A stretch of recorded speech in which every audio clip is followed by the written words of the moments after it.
ପିଲାମାନେ ଆଜି ଆମେ 300 ରୁ 400 ମଧ୍ୟରେ ଥିବା ସଂଖ୍ୟା ଗୁଡ଼ିକର ଯୋଗଫଳ ନିର୍ଣ୍ଣୟ କରିବା। ଦେଖ ପିଲାମାନେ କେତେ ସହଜରେ ଆମେ ଏହାର ଯୋଗଫଳକୁ ପାଇପାରିବା। 300 ତାହେଲେ 300 ରୁ ପ୍ରଥମ ଦୁଇଟି ଅଙ୍କ 30 ଆଣିବା, ତା ଦେହରେ 5 ଯୋଗ କରିବା। ଯୋଗଫଳ ହେଲା 35। ଆମେ ତା ସହିତ ଆଉ 35 ଯୋଗ କରିକି ଶୂନଟିଏ ମିଶାଇ ଦେବା। ଦେଖ ଯୋଗଫଳଟି ହେଲା 35,350। ସେମିତି 700 ରୁ 800 ମଧ୍ୟରେ ସଂଖ୍ୟା ଗୁଡ଼ିକର ଯୋଗଫଳ କରିବା। 700ର ପ୍ରଥମ ଦୁଇଟି ଅଙ୍କ ହେଲା 70।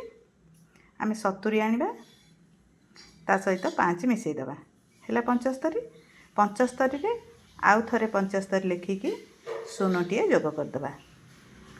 75,750।